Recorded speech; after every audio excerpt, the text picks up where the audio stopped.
ദൈവത്തിൻ്റെ അതിപരിശുദ്ധമായ നാമം വാഴ്ത്തപ്പെടുമാറാകട്ടെ. അനുഗ്രഹീതമായി പ്രഭാത ജാഗരണ ശുശ്രൂഷയെ ഞങ്ങളെ ദൂരത്തും ചാരത്തുമായി ശ്രമിക്കുന്ന എല്ലാ മാന്യരായ ദൈവമക്കൾക്കും വീണ്ടും വരുന്ന യേശു ക്രിസ്തുവിന്റെ നാമത്തിൽ ഞങ്ങളുടെ സ്നേഹവന്ദനങ്ങളെ അറിയിക്കുന്നു. അതോടൊപ്പം തന്നെ ഈ ശുശ്രൂഷ നിങ്ങളുടെ ആത്മീയ ജീവിതത്തിൽ വലിയ അനുഗ്രഹമായി തീരുന്നു എന്ന് കേൾക്കുന്നതിൽ അതിയായ സന്തോഷമുണ്ട്. ഇന്ന് നമുക്ക് വായിച്ചു കേൾപ്പാനുള്ളത് സംസാര വരങ്ങളെയും സ്വാധീനത്തെയും ഉത്തരവാദിത്വത്തോടെ ഉപയോഗിക്കുക.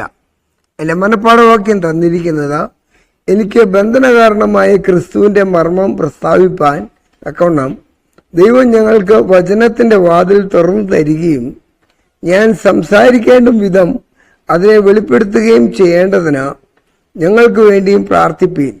കൊലോസ്യ ലേഖനം 4-ാം അധ്യായം 3-4 വാക്യം.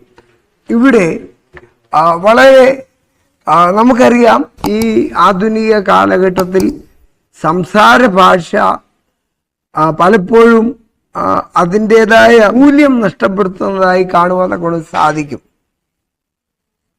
എവിടെയും നോക്കിയാലും പരുഷമായ വാക്കുകളും അങ്ങനെയുള്ളതായ നിലയിലുള്ളതായ പ്രവൃത്തികളുമാണ് നമുക്ക് കാണുവാനൊക്കെ കൊണ്ട് സാധിക്കുന്നത്. എന്നാൽ ദൈവം ചപലമായിട്ടല്ല, ദൈവവചനം പറയുന്നു, നിങ്ങളുടെ വാക്ക് ഉപ്പിനാൽ രുചി വരുത്തുന്നതും കൃപയോടുകൂടിയതും ആയിരിക്കട്ടെ. അപ്പോൾ നമ്മുടെ വാക്കുകൾക്ക് എത്രമാത്രം അർത്ഥമുണ്ട് എന്ന് ഈ ഒരു വസ്തുത കാണുമ്പോൾ നമുക്ക് മനസ്സിലാക്കുവാനൊക്കെ സാധിക്കും. നമ്മുടെ വാക്കുകളെ നാം അനിയന്ത്രിതമായി ഉപയോഗിക്കുന്നില്ല എങ്കിൽ ദൈവസ്നേഹത്തിന്റെ നിഴലിൽ പാർക്കുന്നു എന്ന് പറയുന്നതിൽ അർത്ഥമില്ല. ദൈവസ്നേഹത്തിന്റെ നിഴലിൽ പാർക്കുന്നവർ സംസാര ഭാഷയ്ക്ക് വളരെ ലാളിത്യം നൽകേണ്ടതായിട്ടുണ്ട്. കാരണം ഒരു വ്യക്തിയെ നേടുക എന്നുള്ള ദൗത്യത്തെക്കാൾ അപ്പുറമായി അതിൻ്റെ മേലുള്ളതായ ഒരു വലിയ ഉത്തരവാദിത്വം നമ്മുടെ മേലുണ്ട് എന്നുള്ളതായ ഒരു ഓർമ്മപ്പെടുത്തലാണ് ഈ സംസാര ഭാഷയെ അത് ക്രമീകരിക്കുന്നതിലൂടെ നമ്മളിൽ ലഭ്യമായി തീരുന്നതായ ഒരു ആത്മീയ അനുഭവം. നമ്മുടെ സംസാര ഭാഷകളെ വളരെ ലളിതപൂർവമാക്കി തീർക്കുന്നുവെങ്കിൽ മാത്രമേ നമുക്ക് മറ്റുള്ളവരെ ക്രിസ്തുവിലേക്ക് ആദായപ്പെടുത്തുവാൻ തക്കൊണ്ട് സാധ്യമാകുകയുള്ളൂ. നമ്മുടെ പ്രവൃത്തികളിലൂടെ കർത്താവിലേക്ക് അനേകർ ആദായപ്പെടണമെന്നുണ്ടെങ്കിൽ നമ്മുടെ ഭാഷാശുദ്ധി വളരെ അനിവാര്യമാണെന്ന് കാണുവാൻ തക്കൊണ്ട് സാധിക്കും. നാം നമ്മുടെ ഭാഷകളെ നിർമ്മലീകരിക്കുന്നില്ല എങ്കിൽ, നാം നമ്മുടെ ഭാഷകളെ അന്വർത്ഥമാക്കുന്നില്ല എങ്കിൽ, നാം നമ്മുടെ ഭാഷകളെ ദൈവദത്തമാക്കി മാറ്റുന്നില്ല എങ്കിൽ, നാം നമ്മുടെ ഭാഷകളെ അർത്ഥശുദ്ധമാക്കി മാറ്റുന്നില്ല എങ്കിൽ ആരെയും ദൈവത്തിങ്കിലേക്ക് കൊണ്ടുവരുവാൻ നമുക്ക് കഴിയുകയില്ല. കാരണം കോപം, ക്രോധം, വായിൽ നിന്ന് വരുന്ന ദൂഷണം, ദുർഭാഷണം, സദാചാരബോധത്തെ കെടുത്തിക്കളയുന്ന ആത്മീയ അനുഭവത്തെ തച്ചുടയ്ക്കുന്ന ഈ വിധമായ ഭാഷാ ശൈലികൾ നാം നമ്മുടെ ജീവിതത്തിൽ അത് ഒരിക്കലും ഉപയോഗിക്കുവാൻ തക്കോണം പാടുള്ളതല്ല എന്ന് വിശുദ്ധ വചനം നമ്മളെ വളരെ ശക്തമായ ഭാഷയിൽ ഓർമ്മപ്പെടുത്തുന്നതാണ്. അതുമാത്രമല്ല, നാം വെളിപാട് പുസ്തകത്തിലേക്ക് വരുമ്പോൾ അവിടെ കാണുവാൻ കഴിയുന്നത്, ഭോഷ്ക് അവരുടെ വായിൽ ഉണ്ടായിരുന്നില്ല. എന്താണ് ഭോഷ്ക്? അതിനെക്കുറിച്ച് ആധികാരികമായി പല കാര്യങ്ങൾ പറയുവാൻ തക്കോണം ഉണ്ടെങ്കിലും സമയബന്ധിതമായി അതിനെയൊക്കെ ഓർമ്മപ്പെടുത്തുക മാത്രമാണ് ചെയ്യുന്നത്. അപ്പോൾ ഒരു ദൈവ പൈതല് എപ്പോഴും ഭാഷാശുദ്ധിയോടുകൂടെ തന്നെ അതിനെ കൈകാര്യം ചെയ്യേണ്ടത് ഏറ്റവും അത്യന്താപേക്ഷിതമാണ്.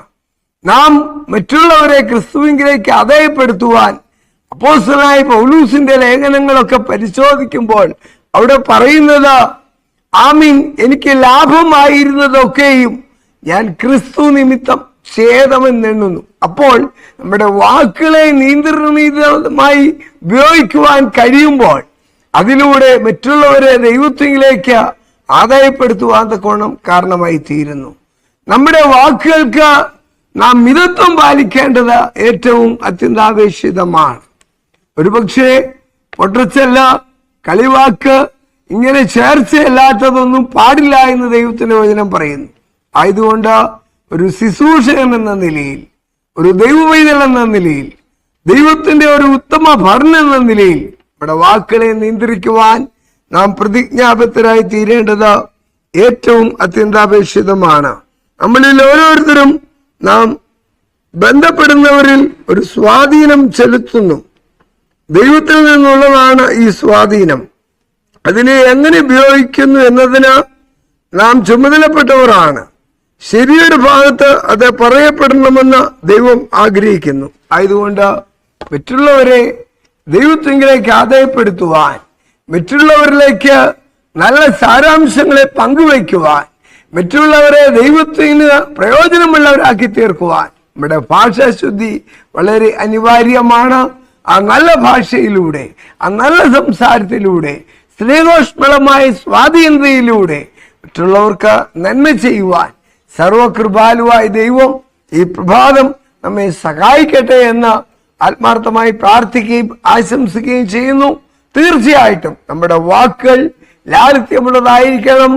അത് വളരെ അർത്ഥസമ്പുഷ്ടമായിരിക്കണം.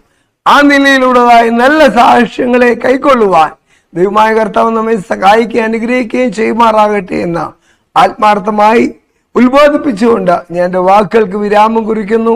ദൈവം നമ്മെ അനുഗ്രഹിക്കുമാറാകട്ടെ. ആമീൻ. നമുക്കൊരു വാക്ക് പ്രാർത്ഥിക്കാം. നിത്യനും മഹാപരിശുദ്ധനും സ്നേഹസമ്പൂർണനുമായിരിക്കുന്ന സ്വർഗത്തിലെ ഞങ്ങളുടെ വാഴ്ത്തപ്പെട്ട ദൈവമേ, സ്വർഗീയ പിതാവേ, ഈ ശബ്ദപരിധി ഞങ്ങളെ കേട്ട എല്ലാ പ്രിയപ്പെട്ടവർക്കുമായി സ്തോത്രം. രോഗത്താൽ ഭാരപ്പെടുന്ന അനേക പ്രിയപ്പെട്ടവർ ഞങ്ങളുടെ മധ്യത്തിലുണ്ട്. ജീവിതത്തിന്റെ വൈഷമ്യതകളുടെ നടുവിലൂടെ കടന്നു പോകുന്നവരുണ്ട്. ദുഃഖഭാരത്താലായിരിക്കുന്നവരുണ്ട്, കടഭാരത്താലായിരിക്കുന്നവരുണ്ട്.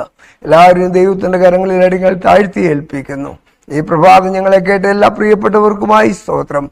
അവിടുത്തെ വചനമുള്ളതുപോലെ ഗ്രഹിച്ച് അതിനൊത്തോണം ജീവിതത്തെ ക്രമീകരിപ്പാൻ ഓരോ ജീവിതങ്ങളെ അവിടുന്ന് ഒരുക്കുകയും സഹായിക്കുകയും ചെയ്യുമാറാകണമെന്ന് പുനഃപുത്രനായ ക്രിസ്തുയേശുവിന്റെ നാമത്തിൽ ഏറ്റവും താഴ്ന്ന അടികൾ അപേക്ഷിക്കുമ്പോൾ കരുണയുള്ള ദൈവമേ, കൃപയുടെ യാചന കേൾക്കുമാറാകണമേ. ആമീൻ. ഈ പ്രഭാതത്തിൽ ഞങ്ങളെ ശ്രവിച്ച എല്ലാ മാന്യരായ ദൈവമക്കൾക്കും ഒരിക്കൽ കൂടി നന്ദി പ്രകാശിപ്പിച്ചുകൊണ്ട് ഒരു നല്ല ദിവസം നേർന്നുകൊണ്ട് ഞാൻ എൻ്റെ വാക്കുകൾക്ക് വിരാമം കുറിക്കുന്നു. ദൈവം നമ്മെ അനുഗ്രഹിക്കുമാറാകട്ടെ. ആമീൻ.